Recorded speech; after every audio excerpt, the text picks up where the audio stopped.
Now, as much as I love editing photos on a big screen, I don't always want to be stuck behind a desk. Sometimes I need some quick and easy edits ready to share online no matter where I am. Well, now with the introduction of Luminar Neo on Android, all of that AI magic we know from the desktop version is available for all our Android devices. And in this video, we're going to take a look at the app, what it can do, and if it's something worth considering. So let's get into it. Alright, so this is what the app looks like, and just for reference, I'm running Luminar Neo on a Samsung Galaxy Tab S10 Plus. So a quick overview of the interface. On the top here, we can see all of our camera info. So this was shot at ISO 50, 105mm, f7.1, and 1/30th of a second. And then here we can see these three buttons. If we just click that, we go into the settings menu. Now at the moment, there's not a whole lot we can change here. So let's just go back.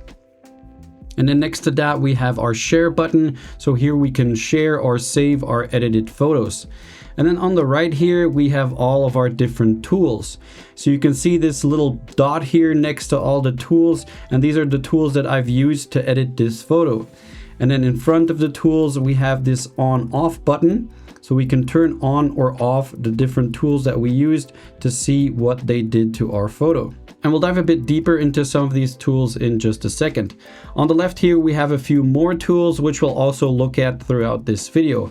And that's it really. So a very simple and straightforward UI, which makes it really easy for editing, even if you are a beginner. Now, one of the first things I checked out was if the Luminar Neo app can do raw editing. I think if you want to do any kind of actual usable photo editing, it's absolutely necessary to be able to edit raw images. And good news, the Luminar Neo Android app does support raw. To show you what I mean and why it's so important, let's have a look at this JPEG photo right here. So we've got a very high contrast scene here where the sky is very bright and the foreground is very dark. Now, if I go into the light tool here and try to bring back some of that detail in the foreground by increasing the shadows and the blacks here, you can see there's not a whole lot happening just yet. So let's try and bring some more details by upping the exposure here. And now we are starting to see a bit more detail in the foreground. But if I zoom in, you can see we are getting a little bit of artifacts here as well.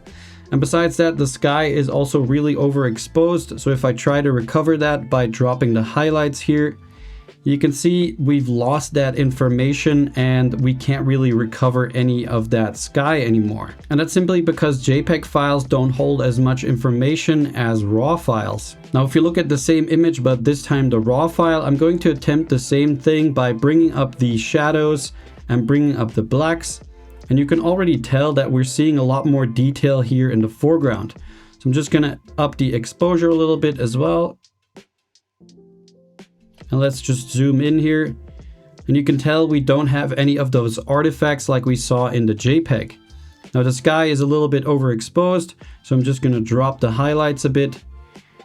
And you can tell we just have a lot more detail here in the sky, and we just haven't destroyed the image as much as what happened with the JPEG. All right, now let's have a look at this photo right here, and I'm going to show you one of my favorite tools in Luminar Neo, which is the Enhance AI tool. So I'm really glad to see it here on the mobile version as well. So if I just grab the slider and move it up, you can see how this one slider is already doing a pretty great edit on the photo. And especially in combination with the light tool here, I can up the shadows a little bit, drop the highlights, and maybe up the blacks a tiny bit as well. And let's just also add a bit of contrast. And just like that, it's a pretty quick and easy way to get a good looking result. Let's have a look at the before and after. Just by tapping and holding the finger on the screen and then releasing it, you can quickly see how we were able to do an edit on this photo. All right, let's edit this photo a little bit further. We can go into the color tool here to adjust our color temperature, and I might warm up this photo a little bit. Now, I kind of wish I could adjust the greens in the grass here a bit as well, but unfortunately at the moment we can't make any specific color adjustments like you can on the desktop version, which I do find a bit unfortunate, to be honest, and I hope they will be able to add this soon. What is interesting though is that we can add different color filters. So if we just go right here to this film roll, we have all these different presets, and we can just have a look through them, which ones work for this photo. Let's just go at the bottom there. We have all of these cinematic toning presets. And I think I like this one, New York here. It gives the photo a bit of a nice desaturated look. Now, one thing I don't like that much about the photo here is this sky. So we've got all these trails from planes and it just doesn't look very nice. Now, luckily we have one of the tools which I think Luminar is most known for, and that is the sky replacement tool. So if we just tap the little icon here, we can see all the skies we can choose from to replace our original sky.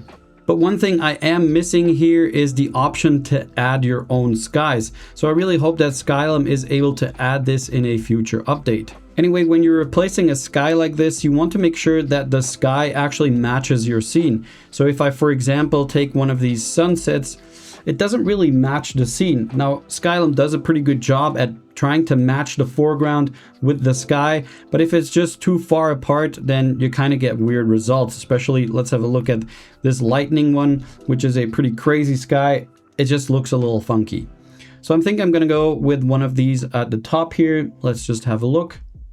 Yeah, I think I'm gonna go for this one right here. All right, another before and after. So before and after. Before and after. Now let's say you want to reset any of the tools. So if you just click this icon right here, we can go back to all of our tools on the right here. And if I just want to reset, for example, the Enhance AI, I can just double tap that and it will reset. All right, now let's do another quick edit of this photo here of these hot springs in Italy. And I'm also going to show you another tool which I'm really happy that they've added on mobile. But let's start off with the Enhance AI tool to get a good starting point. And I'm also going to add a bit of contrast. So the tool I was talking about and I'm going to use next is Landscape. So here we can use this golden hour slider to add a bit of warmth to the photo. And you can see it works really well for this photo here. It's adding some nice warmth in the plants here and on the house as well. And another slider we have here is the foliage slider.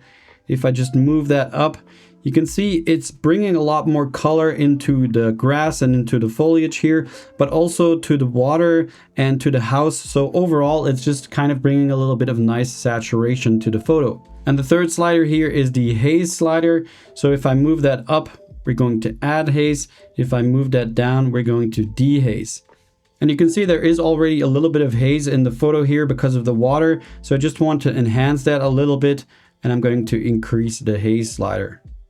Okay, quick before and after, before and after.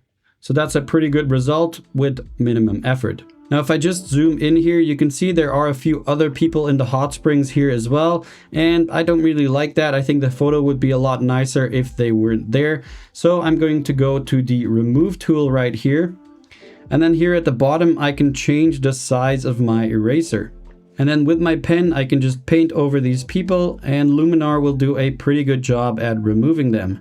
And I think this type of retouching work is a lot easier and especially a lot more enjoyable on a tablet with a pen than on your desktop with a mouse. All right, another before and after, before and after. So again, really nice results and very quick and easy to do. All right, so the app works really well on tablet, but you can of course also use Luminar Neo on your phone from now on. So let's edit another photo and see how the app looks like on my Samsung Galaxy S23. So we've got our Enhance AI slider here. Again, first, I'm just gonna move that up a little bit to get a good starting point.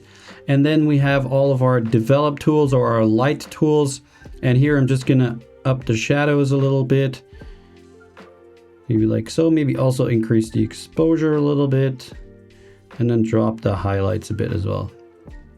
Next, we've got contrast, just add a little bit of contrast in there. Then we've got color, saturation, and then we have structure AI, which is basically going to add a bit more definition to the photo. I'm just gonna increase it a little bit. And then next we have Relight AI, which some of you might also know from Luminar on desktop.